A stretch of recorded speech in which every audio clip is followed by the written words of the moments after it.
Well, there's been a lot of talk lately about one of the best known silver bulls in the market selling most of his physical silver. So, in this video, we're going to separate fact from fiction, and you are going to walk away feeling a lot smarter and a lot more confident in how to think about this move.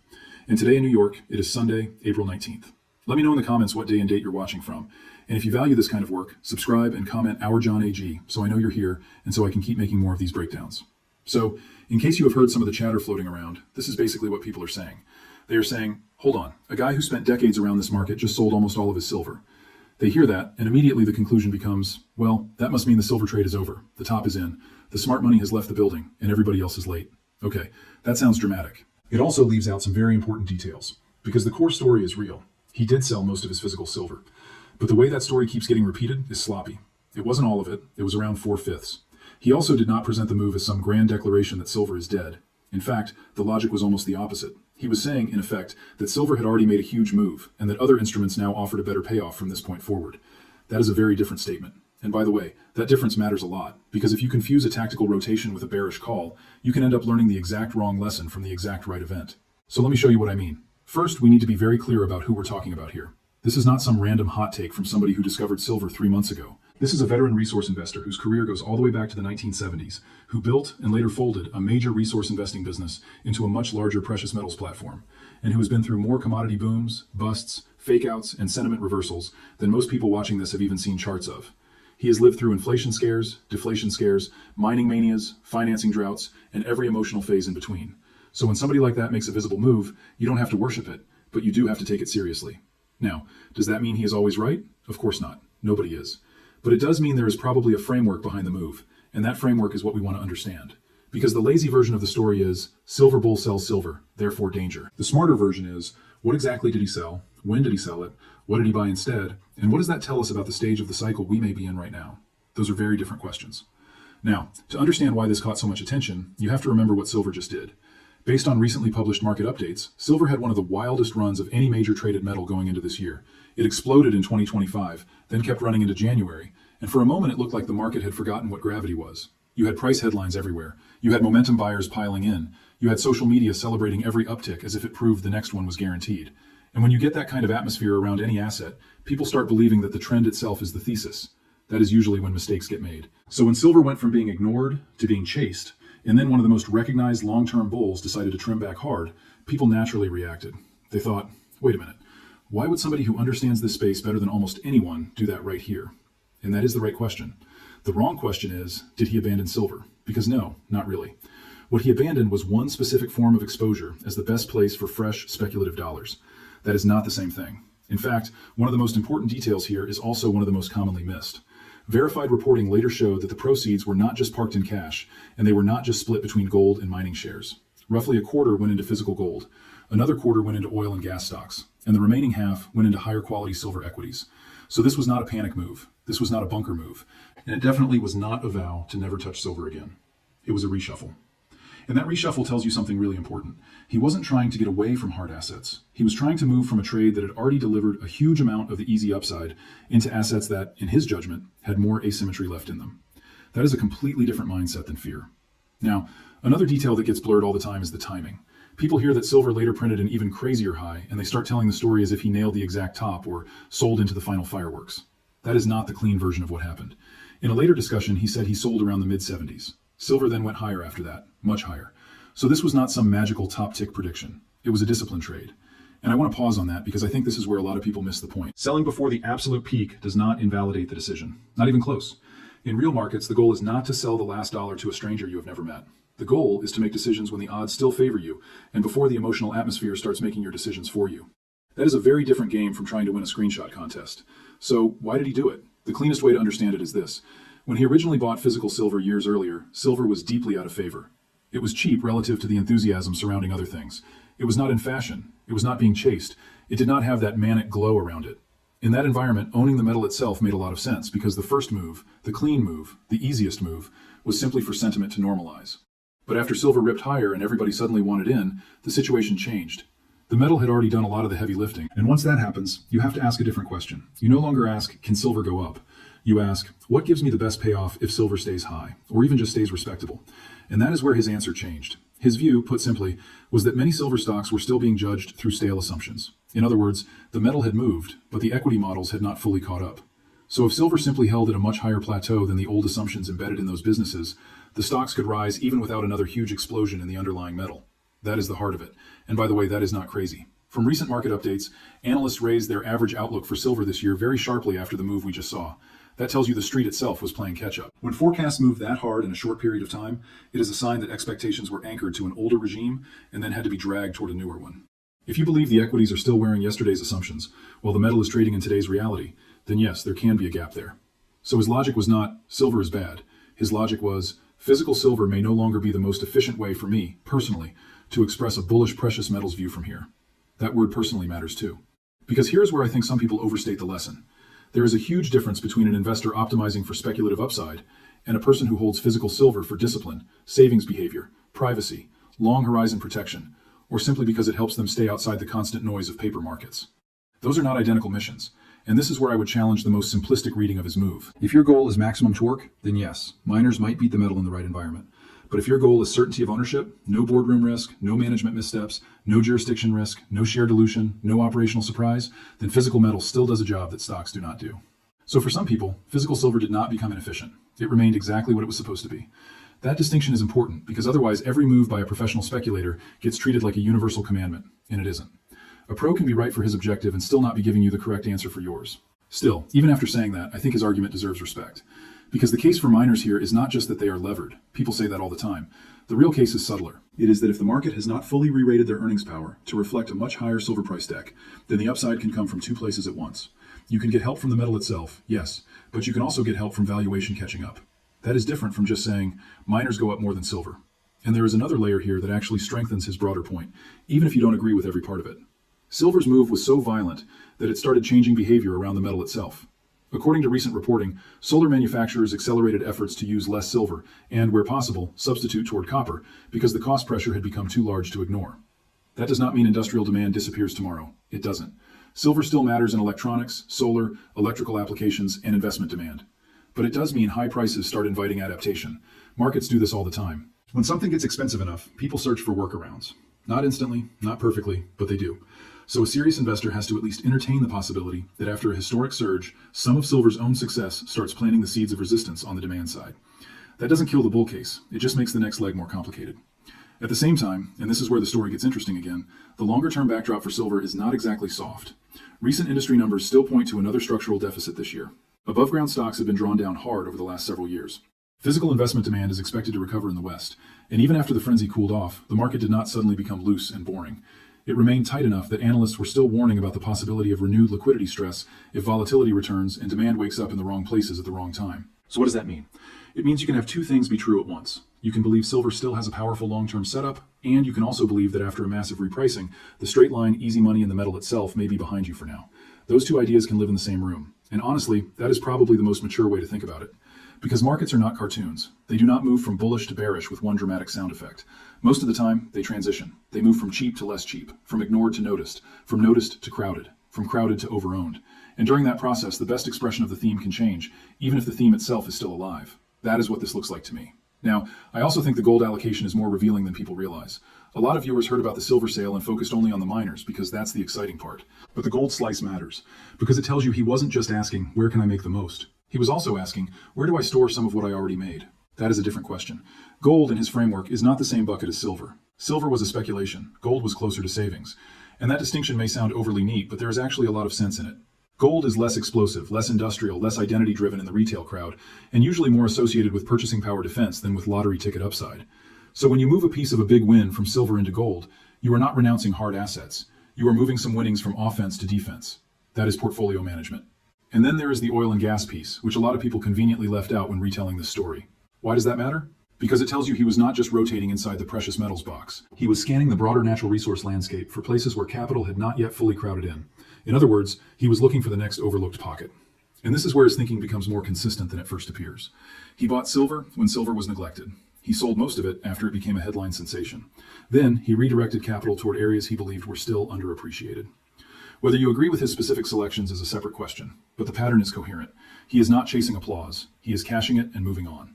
That is a very difficult thing for ordinary investors to do, because most people, let's be honest, feel safest buying after a move has already happened. The chart is cleaner, the headlines are warmer, their friends finally understand the story. The emotional discomfort is lower, but the return potential is often lower too. The thing feels safer precisely because much of the repricing has already taken place. And by the time everybody chases a story, the margin for disappointment gets thinner. Now, I don't want to over-romanticize this either. There are risks in his new setup too. Mining shares can absolutely make you look brilliant in the right tape. They can also break your heart. They carry management risk, cost risk, political risk, reserve risk, financing risk, dilution risk, energy input risk, and simple market liquidity risk. A bar of silver does not miss guidance. A silver company can. A coin in your hand does not issue more shares. A miner can. A round in your safe does not have an accident at the processing plant. A business does. So when people hear, well, the next move is in the stocks, they should understand that those extra gears come with extra points of failure. That is why I think the most useful lesson here is not copy the trade. The most useful lesson is understand the reason for the trade. Those are not the same. And let's go a little deeper into the valuation idea, because this is where the story gets stronger if you actually think it through. Imagine two scenarios. In the first one, silver goes nowhere for a while. Not down hard, not up hard, just sort of churns around at a much higher level than where the old cycle spent most of its time. If that happens, physical silver holders probably do not get much incremental excitement from price alone. But a mining company that was being valued with much lower long-term assumptions could still see analysts lift price decks, expand net asset value estimates, and start treating current margins as durable rather than temporary. That can move a stock a lot. In the second scenario, silver actually pushes higher again. Well then, the metal likely wins and the equities can win even more, assuming operating leverage and sentiment both work in your favor. So you can see why a speculator might like that setup. Now, does that mean the downside is magically safer? No, not magically, but there is a nuance here that I think a lot of people miss. If the market has already modeled these businesses around prices well below spot, then the starting point for disappointment may be less brutal than you'd think. Not because the stocks are invincible, but because part of the caution is already embedded. That doesn't eliminate risk, it just changes the shape of it. And again, this is why saying he sold silver because he turned bearish is just too crude.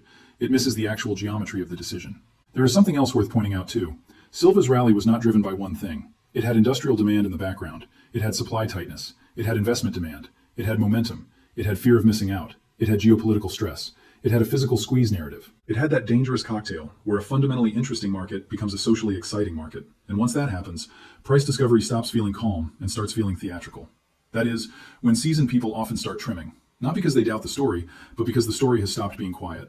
And there was definitely some theater here. Recently published numbers showed silver prices made an enormous yearly jump in 2025, then surged again at the start of this year before correcting sharply. That kind of move changes who is in the market. It brings in faster money. It attracts people who do not care about cycles or allocation buckets or valuation work. They just care that the thing is moving. That can carry a market further than logic expects, but it can also make the ride much more unstable. And if you're a disciplined allocator, you pay attention to that. One thing I do not like, though, is when people take the story and stretch it into some kind of moral judgment on ordinary silver holders, like the professionals are wise and the amateurs are fools. I think that is too cute by half. There are plenty of people holding physical metal who understand perfectly well why they own it. They are not trying to squeeze every last percentage point out of a cycle.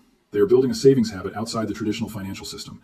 They are thinking in decades, not quarters. They are willing to accept lower upside in exchange for fewer moving parts. There is nothing foolish about that. So I would resist turning this into a sneering tale about experts outsmarting everyone else. What I do think is fair to say is that when a market gets loud, you should become more deliberate, not less. Whether that means selling, holding, or rotating depends on your framework. But going on emotional autopilot because the chart made you feel invincible is usually not the play. And this ties into a broader portfolio issue that sits in the background of all this. A lot of investors were trained to think in simple boxes: stocks for growth, bonds for safety, precious metals for the fringe.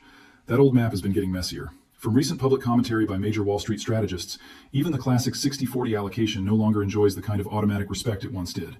And some of that skepticism has pushed more attention toward gold as a genuine defensive asset rather than a relic. That matters here. Because when somebody takes silver profits and moves part of that into gold, the message may not be, I am scared.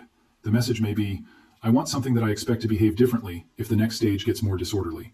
That is a sophisticated distinction. And I think it also explains why this move feels so unsettling to some silver enthusiasts.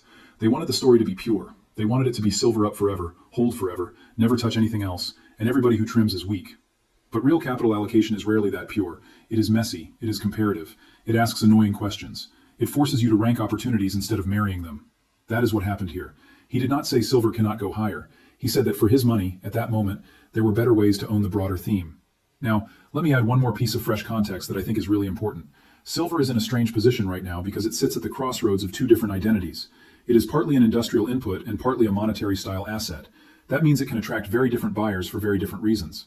A manufacturer cares about cost and substitution. A retail investor may care about inflation, distrust, or momentum.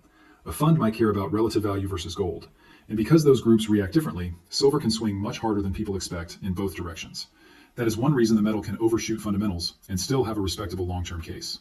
It is also one reason the best trade inside the silver story can change faster than people are emotionally prepared for. For example, when silver became expensive enough that solar producers started seriously leaning harder into thrift and substitution, that was one kind of feedback. When Western physical demand started recovering after earlier weakness, that was another. When inventories that had been sucked into the United States began easing back and liquidity pressures improved, that was another. This is not a market with just one steering wheel. It has several, and they are not always turning together. That makes simplistic narratives dangerous. And there is one more reason this story matters right now. The market is not in the same emotional place it was before the run. Before the run, silver had to prove it belonged in the conversation. Now it has to prove it can hold attention without the adrenaline. Those are different tests. According to recent reporting, the gold-silver ratio compressed dramatically during the spike, which is another way of saying silver outran its quieter cousin by a very wide margin for a while. Since then, that stretch has eased. And that matters because when ratios snap that hard, they tend to change behavior across the whole space. People stop asking whether silver exists and start asking whether silver moved too far, too fast. That shift alone can alter where the next dollar wants to go. And this is also why I would not reduce the whole move to one sentence like, miners good, metal bad. That is too flat. A better way to think about it is that each vehicle answers a different question. The metal answers ownership. Gold answers preservation. The miners answer torque. Energy shares answer relative neglect. Once you see the portfolio through those lenses, the move stops looking weird and starts looking organized. And one more thing. Recently published Analyst polling showed the average silver view for this year moved up very sharply compared with where it stood only a few months earlier. That kind of revision wave tells you expectations were late. When expectations are late, equities can stay mispriced longer than people think, and then suddenly adjust in a hurry once the crowd accepts the new range as normal rather than temporary. That is the opening he saw. And that brings me back to the main issue. When somebody with deep experience sells most of a winner, you should not instantly copy him. And you also should not instantly dismiss him. What you should do is reconstruct the decision tree. What was the original thesis? Has that thesis played out? What role did the asset serve? What alternatives now offer better return potential, better protection, or both? And most importantly, are you investing from a plan or from a mood? That last one hurts, but it matters. Because a lot of people in bull runs stop thinking in terms of plans. They start thinking in terms of identity. They become silver people, gold people, tech people, real estate people, whatever. And once that happens, any sale feels like betrayal. But the market does not care about your identity. It only cares about price, positioning, and future expectations. The asset does not owe you emotional consistency. So if I strip this all the way down, here's what I think the honest interpretation is. A seasoned resource investor made a large profit in physical silver. He decided that the easiest part of that move had already happened. He moved some of the winnings into a steadier store of value asset, some into another resource pocket he considered attractively priced, and a large portion into silver companies that he believed still had room to catch up. He did not say silver was finished. He did not sell at the exact final spike. He did not go all in on one replacement. And he definitely did not tell the world that every physical silver holder should mimic him. That is the clean story. Now, does this mean silver cannot shock everyone again and run harder? No, it absolutely could. Silver is famous for doing more than seems reasonable in both directions. If investment demand flares up again while physical availability tightens and people start reaching for momentum a second time, this market can get weird very fast. We just saw that.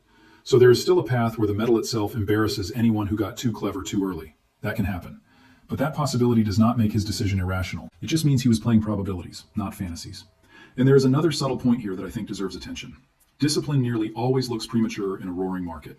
When everything is still running, the person taking risk down appears cautious, maybe even foolish.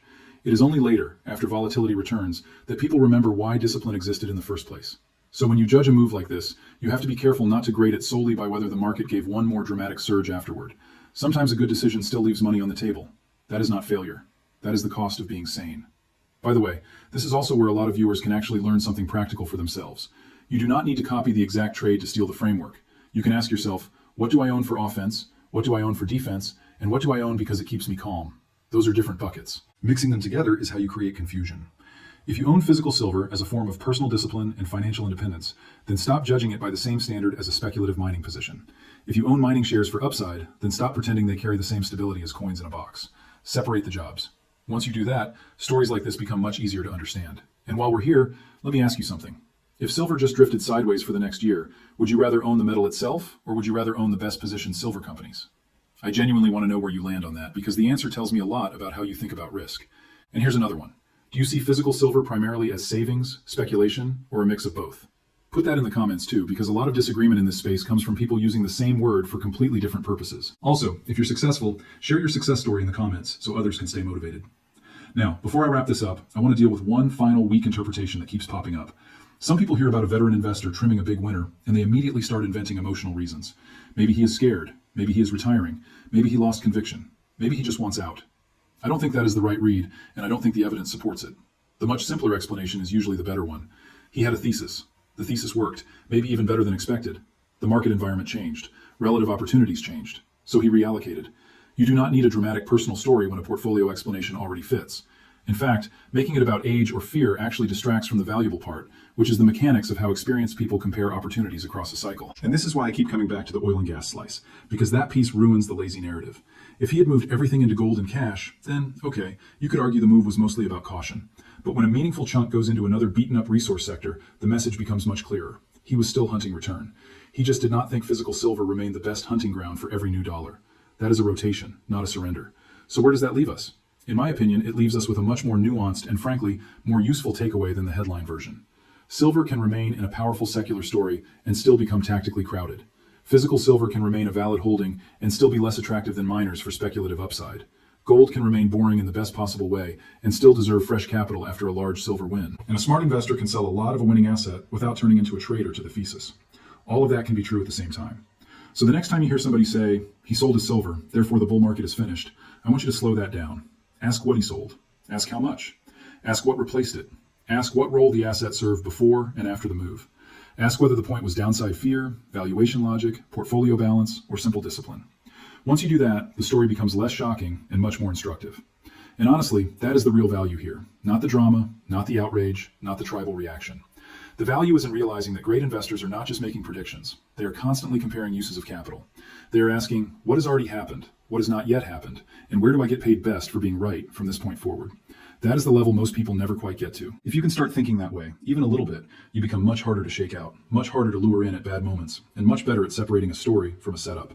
So no, I do not think this was a silver funeral. I think it was a reminder that once a trade gets obvious, the most interesting question is no longer whether the story is good.